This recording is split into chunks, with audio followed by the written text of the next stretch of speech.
Ambiar, safari politik Anies nyangkut di telur busuk, private jet dan pagar ambruk.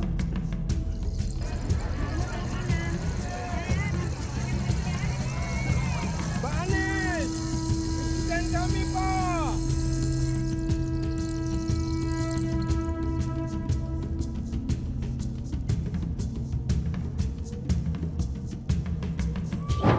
Anies Baswedan, mantan gubernur yang sekarang menyandang predikat sebagai bakal calon presiden, Anies harus kerja keras untuk tetap eksis di depan publik, karena tanpa jabatan publik dirinya bisa tenggelam. Sudah ada contohnya ya, seperti Gatot Nurmantio, mantan Panglima TNI yang terkenal waktu masih jadi Panglima TNI. Namun sesudah itu, walaupun dia jungkir balik mendekati partai politik, menjual narasi PKI atau komunis, bahkan mendirikan gerakan yang menuntut Presiden Jokowi mundur, tetap saja nama Gatot tenggelam. Tidak ada partai politik yang tertarik untuk mendukung Gatot nyapres. Agar tidak bernasib seperti Gatot Nurmantio, maka Anies menggeber safari politik. Kerja keras, lebih keras ketimbang waktu dia jadi gubernur. Ya iyalah, ambisi pribadi jadi taruhannya ya. Sedangkan dulu kan jabatan gubernur itu tetap melekat, walaupun Anies tidak memperhatikan seluruh kebutuhan warga Jakarta. Nggak apa-apalah bangun stadion JIS dengan dana triliunan, sementara masih ada warga Jakarta yang BAB dikali, atau kekurangan air bersih. Toh, jabatan gubernur sudah ada di tangan. Kalau sekarang ini beda ceritanya, resikonya besar buat Anies sendiri. Dia baru diajukan sebagai bakal calon presiden oleh satu partai politik, tanpa dukungan koalisi partai untuk memenuhi angka presidensial threshold 20%. Pokoknya, Anies harus menunjukkan bahwa dia bisa menggalang massa, jadi perhatian massa dan juga media. Kalau urusan malu, itu sudahlah, ditelan aja, ya kan? Anies pun menjual rekam jejaknya kepada masyarakat di luar Jakarta. Masa di luar Jakarta mana paham, kan fakta dan kenyataannya ada di Jakarta. Apalagi yang memang sudah ngadron, yang gak suka Jokowi dan berkiblat ke 212 dan sang imam besar. Atau masa pengusung khilafah yang sedang mencari kendaraan untuk mendirikan kekhilafahan di NKRI. Ditambah dengan masa yang digerakkan oleh Partai Nasdem, partai yang sedang mendeklarasikan Anies sebagai bakal capres. Jadi kemanapun Anies, maka dia pasti akan mendapat sambutan massa. Terlebih di daerah-daerah yang pada Pilpres 2019, pasangan Jokowi Ma'ruf Amin mengalami kekalahan di sana, seperti Aceh, Sumatera Barat, Riau, Jawa Barat, dan juga Sulawesi Selatan. Ini memang sebuah strategi yang harus diambil ya. Di daerah-daerah itu kan sambutan terhadap Anies tampak wah, ramai, dan membeludak, agar terlihat wah pula di media yang memberitakan, lalu disebarkan oleh para pendukung dan buzzernya. Seolah-olah rakyat Indonesia mengeluh-elukan Anies. Padahal kalau yang dipikirannya waras dan bisa menghitung ya, misalnya masa di sebuah masjid itu paling berapa sih? Anggap saja 5.000 sampai 10.000. Sedangkan masa pemilih di provinsi itu misalnya di Aceh, itu waktu Pilpres 2019 total suaranya sekitar 2,8 juta ya. Jauh kan dari angka 5 hingga 10.000? Semua itu hanya untuk membangun citra, pencitraan, dan bisa ditanyakan itu ke pihak Anies. Kenapa nggak bikin panggung di Jakarta? Kemungkinan besar jawabannya ya ini, karena penyambutan terhadap pengganti Anies, Heru Budi Hartono di Balai Kota, aslinya lebih meriah ketimbang acara perpisahan Anies. Karena yang menyambut Heru Budi itu benar-benar warga Jakarta dan para pegawai Pemprov DKI Jakarta. Nggak ada relawan di sana, apalagi masa yang digerakkan oleh partai politik. Mak jelap itu. Nah, sepandai-pandainya tupai melompat, akhirnya kepleset juga. Sebisa-bisanya bikin pencitraan, akhirnya ambiar juga. Dan keambiaran ini pun bakal jadi rekam jejak Anies ya. Artinya akan merugikan Anies dan Nasdem jika diungkit lagi di masa mendatang, merugikan dan memalukan. Beberapa hari lalu, Anies kan menjalani safari politik ke Aceh, Sumatera Barat, dan juga Riau. Kita mulai di Aceh. Di situ kan awalnya pihak Anies terutama Nasdem bikin heboh di media karena tersiar berita bahwa izin lokasi safari politik Anies di Aceh dicabut. Ribut dong Nasdem di media. Padahal beberapa jam berikutnya keluar berita yang menerangkan kejadian sesungguhnya, bahwa ternyata taman lokasi safari politik Anies itu sedang dalam renovasi. Sehingga Pemda setempat tidak mengizinkan adanya acara di sana. Yang terdampak bukan hanya Anies kok. Ada pihak lain yang mau menggelar rally wisata yang juga tidak diberi izin. Gagal dong drama terzoliminya. Pokoknya insiden telur busuk itu diolah sedemikian rupa sampai bisa mencapai level tertinggi dan perhatian terluas.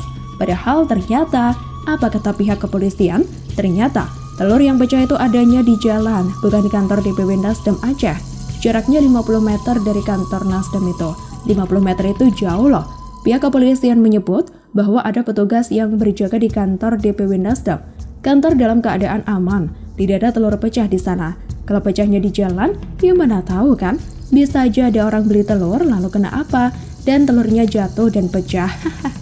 Kasihan itu telur ya, udah pecah diajak main drama pula. Anies Baswedan kunjungi Papua, masyarakat diajak hilangkan stigma politik identitas, takut kena bumerang. Banyak bangsa lain yang amat bineka, dan bahkan lebih bineka daripada kita. Tapi kehebatan dan keindahan kita, karena yang bineka itu bisa bersatu menjadi satu Indonesia. Antusias masyarakat Jayapura sangat tinggi menyambut kedatangan Anies Baswedan sebagai calon presiden yang diusung Partai Nasdem. Sangat ditunggu-tunggu oleh warga masyarakat Papua. Anies Baswedan direncanakan hadir pada hari Kamis hingga Jumat 8 hingga 9 Desember 2022 yang agendanya dipusatkan di kota atau Kabupaten Jayapura dengan beberapa agenda kegiatan. Tokoh pemuda Papua Kifli Buini mengatakan bahwa warga masyarakat Papua siap menerima dengan baik kunjungan Bapak Anies Baswedan di Papua. Lanjut, Kifli Buini menegaskan kunjungan Anies Baswedan ke Papua adalah murni dalam rangka mengikuti perayaan Natal Nasional yang akan diselenggarakan oleh Partai Nasdem di Papua. Anies Baswedan hadir sebagai salah satu tokoh publik nasional yang juga kemudian berpotensi mencalonkan diri sebagai RI1 atau calon presiden yang diusung oleh Partai Nasdem. Kita menyambut dengan baik tokoh nasional kita tersebut dan kami berikan apresiasi karena di tengah-tengah kesibukan kunjungan Pak Anies ke berbagai daerah di Indonesia, termasuk Papua menjadi salah satu daerah yang menjadi atensi beliau datang mengikuti Natal. Artinya ini menandakan bahwa beliau tidak seperti yang dibicarakan beberapa pihak, yakni beliau itu ada kaitannya dengan politik identitas dari kelompok tertentu. Tegasnya saat dikonfirmasi di kota Sentani, Distrik Sentani, Kabupaten Jayapura pada Rabu 7 Desember 2022 malam. Terkait dengan penolakan kehadiran Anies Baswedan di Papua oleh sekelompok orang, ia juga mengatakan dengan tegas bahwa sampai sejauh ini belum ditemukan adanya penolakan yang sangat signifikan. Artinya tidak ada penolakan. Persoalan mungkin ada kelompok-kelompok tertentu yang tidak terima, itu merupakan hal biasa. Kita tidak perlu menanggapi secara berlebihan, karena mungkin saja mereka punya pertimbangan lain. Tapi pada dasarnya sampai dengan saat ini tidak ada penolakan yang sangat signifikan, ucapnya. Menurut Kifli, kehadiran mantan Gubernur DKI Jakarta pada saat Natal nanti adalah bentuk beliau menunjukkan dirinya, bahwa beliau ini adalah seorang nasionalis, dan ini yang perlu dipahami oleh semua pihak. Sehingga kalau ada yang memainkan isu politik identitas itu sangatlah tidak benar. Kita tahu bersama bahwa Papua ini mayoritas Nasrani, tapi beliau Anies Baswedan memutuskan untuk datang hadiri Natal itu adalah sesuatu yang luar biasa. Untuk kedatangan Pak Anies ke Papua mendapat dukungan masyarakat yang cukup tinggi. Hal ini terlihat dari banyaknya keterwakilan kelompok masyarakat yang kemudian datang mengkoordinasikan diri untuk menyambut Pak Anies. Cetusnya, pada kesempatan ini, Kifli juga mengungkapkan bahwa selaku tokoh pemuda Papua, ia mengucapkan terima kasih kepada seluruh pengurus Nasdem dan jajaran terutama yang ada di Papua. Kita sangat mengapresiasi dan mengucapkan terima kasih kepada pengurus Partai Nasdem Provinsi Papua yang sudah mensupport dan memfasilitasi kedatangan Bapak Anies Baswedan di Papua. Karena warga Papua dan Indonesia tentunya sangat rindu dan ingin berjumpa dengan sang pemimpin kita yang santun, rendah hati, bijaksana, komunikatif, dan murah senyum. Jadi ada magnet tersendiri dalam diri Anies Baswedan sehingga dirindukan oleh masyarakat, tukasnya. Elemen masyarakat di Papua diajak hilangkan stigma. Sementara itu, Ketua Pilar Pemuda Pelajar dan Mahasiswa Tabi Papua, Reynaldi David Tokoro melalui media ini, ia juga mengajak seluruh elemen masyarakat di Papua untuk menghilangkan stigma atau pandangan miring yang menyebut bahwa kunjungan Anies Baswedan ke Papua untuk merayakan Natal bersama dengan orang Papua turut membawa masuk politik identitas. Jangan berprasangka buruk atas kunjungan Anies Baswedan. Memang dalam kunjungan ini beliau datang juga dalam kapasitas sebagai calon presiden yang diusung Partai Nasdem, tetapi tidak membawa politik identitas karena sosok Anies sangat menghargai nilai-nilai keberagaman dan pluralisme, ujar tokoh pemuda Papua ini kepada wartawan media online di kantor DPW Nasdem Papua, Jalan Raya Sentani Waina, Hawaii, Kota Sentani, Distrik Sentani, Kabupaten Jayapura pada Rabu 7 Desember 2022 malam.